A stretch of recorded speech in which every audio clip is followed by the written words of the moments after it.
Hello, sports fans.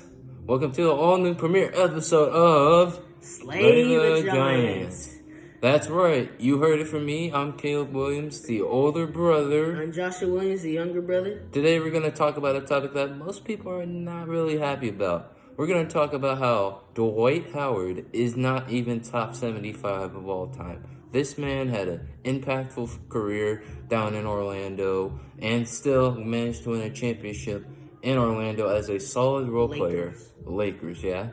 So the point is, Josh, is Dwight Howard snubbed as top 75? And before I get to that, sorry we had you guys waiting so long. We're still kids. I can't just get on a podcast every day like these analysts can.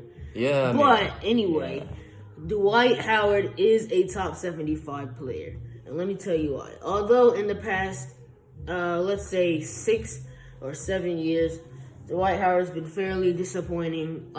But was the Kobe landing really the greatest thing that could have happened for Dwight? But he would have got out of Orlando anyway because of him and Stan Van Gundy didn't really have the greatest relationship. But back to the point, I think that Dwight Howard is a top 75 because if you go back to those Orlando days, he was the best center from maybe 2007-8 to 2013, and it wasn't even a contest. 20 points, 12 rebounds. He was considered in the MVP talks, and you got guys like Bill Walton. No. I get Bill Walton's a great player, but you got to fit Dwight Howard in there. And you got some of these modern players who haven't really reached their peak yet. Like Damian Lillard. All those players, but Dwight's not in it yet. Or Anthony Davis. I'll get the James clutch. I'll get you in on that. But Dwight Howard should be in the top 75. It shouldn't even be a discussion.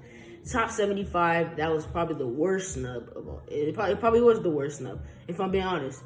Some of the honorable mentions, Klay Thompson, Kyrie Irving. Now, here's my mention for Kyrie Irving. Even though we all can agree this man's going off somewhere, skill-wise, he's one of the most talented pound-for-pound players of all time. First overall pick in 2011, came in already winning Rookie of the Year, was an All-Star in his third season. In fact, when he was without LeBron, he averaged 25 a game stint when LeBron wasn't there in the first 5 years. Then when he gets there, of course he said, I'm going to have to sacrifice to win a championship. And so they did. And then the next thing you know, the man puts up 50, becoming one of 2 players to do that in an opening premier game. That, in my opinion, deserves a lot, because Kyrie's got a little bit of underrated all-time moments, including Game 7. Game 7 in 2016, to dethrone the 15, 16, 73-9 Warriors. We are going to come back to the top 75, but now we're going to have to go in on the NBA teams. Right now, you already know who I'm going to start off with. Go ahead. It's like the Lakers have to figure something out because it's not going to work with 3 ball-dominant players on the floor. I get everyone's going to say, well, LeBron don't need the ball. Yes, he does. He needs to facilitate. And everyone, even Westbrook knows that LeBron is the point guard on their team. Anthony Davis obviously needs the ball, and Russell Westbrook especially needs the ball. So, Caleb, let me ask you this. What do you think needs to happen for this team to work out? Because it might seem like the end of the Lakers, the end of LeBron. Well, Joshua, the same thing happened with Kobe and the Lakers in 2013. Westbrook needs to do something that Dwight did when he was with them in 2013. He needs to sacrifice and maybe average the 15, 11, and the near triple-double, because that's the only way the Lakers are going to win, because you can't let Anthony Davis sacrifice. Currently the dude is in his prime, and so then you got Westbrook, who, he's still in his prime too, but this is the last few years we're going to get out of Russell Westbrook. And the thing is, with Russell Westbrook, I think he just needs to go off the bench. But the thing is that there's no one else that can take in Westbrook's spot. Rondo is 30-something years old. I don't know if he can fill that spot like West. I think what they need to do is actually put Rondo in, put him in the starting lineup for like 3 or 4 minutes, then just put like 4 to 5 minutes and let LeBron and AD do their thing. And when Westbrook comes off the bench and LeBron goes on the bench to, relax a little bit, not have to take all the load. the thing is, that means that Westbrook could handle that bench, and like if Westbrook doesn't go on that bench, I don't know if this team's gonna work out. Maybe they have to figure things out. It's just the first few games. All right, speaking on another sport, let's go to the NFL for a minute. In fact, let's talk about someone who's been criminally underrated for a while. And Josh, you know where I'm going with Who are you this. going with, man? Matty on ice, Matt Ryan. Look, the thing with the Falcons right now, I know they're 3-3, but I think they needed to pick up a predecessor for Matt Ryan, someone that will go under him for a couple of years, like Aaron Rodgers did with Brett Favre, like Tom Brady did with Drew Bledsoe, like Drew Brees did with anyone, actually. I don't remember who it was.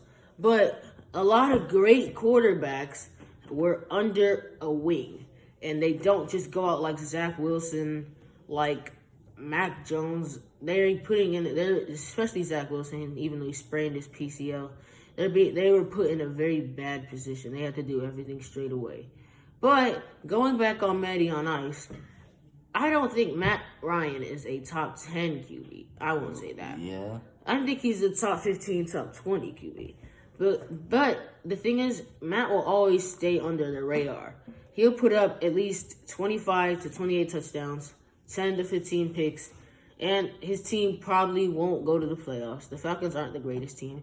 Still need to figure out some things on defense.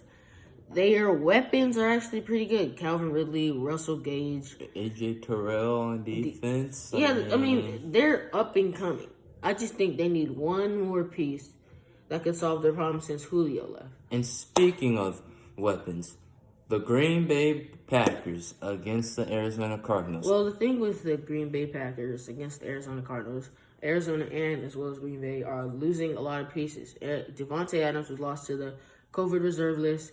So is Allen Lazard and Tonian. They didn't lose him. Tonian. They didn't lose him. And Vanderlei Scantling has been injured, and they didn't activate him after IR. They wanted him to get a little bit more rest. And the fact that, but going to the Cardinals side, the Cardinals have lost J.J. Watt, and I think DeAndre Hopkins is expected to play even though he has hands. No, they lost him to a shoulder. Oh, well. And the thing is, but I know that they don't have Devontae Adams, their best weapon. The thing is, they have to rely on Aaron Rodgers and Aaron Jones. I know Aaron Rodgers is still going to pick up a great game because even though the analytics feel like that without Devontae Adams, Aaron Rodgers will be worse, but actually, Aaron Rodgers is 17-1 without Devontae Adams.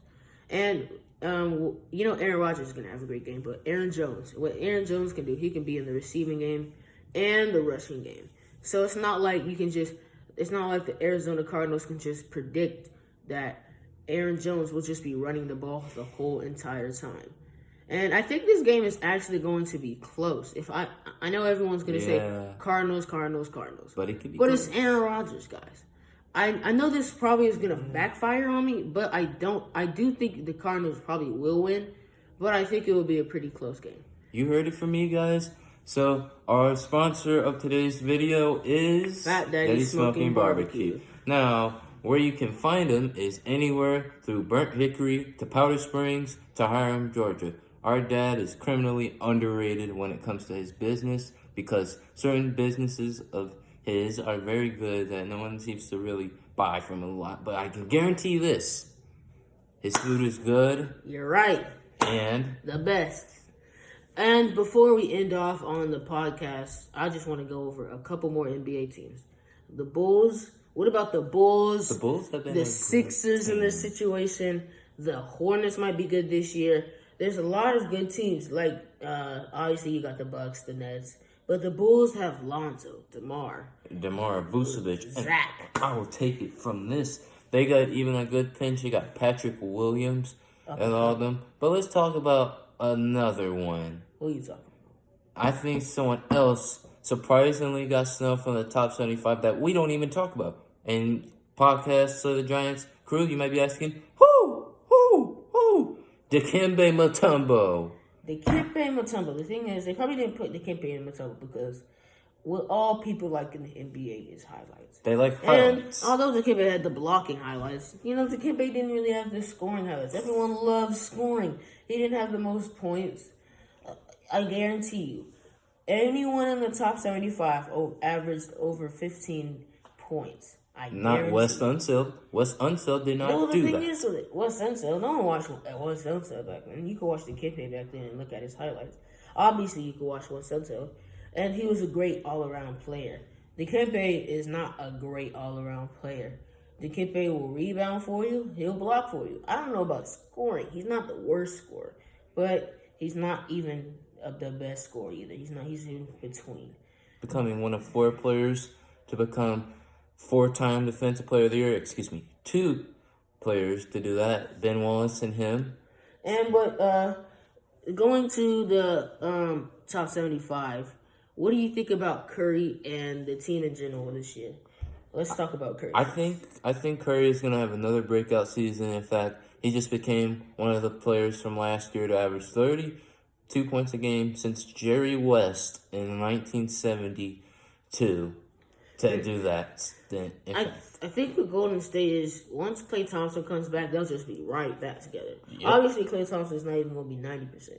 He tore his Achilles and his ACL. But if he can just average the 17 a game and so just, he can just spot up and shoot. In fact, he'll already have help when he comes back. In fact, he has Jordan Poole, who's completely improved his game over the last few years. He was just a G League player, now is on a starting shooting guard role around Curry and the rest of the Golden State Warriors. But let's talk about Andrew Wiggins. Andrew Wiggins is an interesting one. Andrew Wiggins has been dumped on for the past 5 years since he got drafted. Now, to be fair, you can't dump on him for giving him the comparisons and expect him to succeed. You gave him the comparisons of LeBron, Kevin Durant. Like, I don't know what you expect him to do, be LeBron and KD. You're not going to expect him to be LeBron and KD. You could have got a little more simpler role. Like, why would you put pressure on him to have one of the greatest players of all time and expect him to succeed? But right now, Wiggins is in the perfect role he should be. He's a good scorer. I don't know about defense.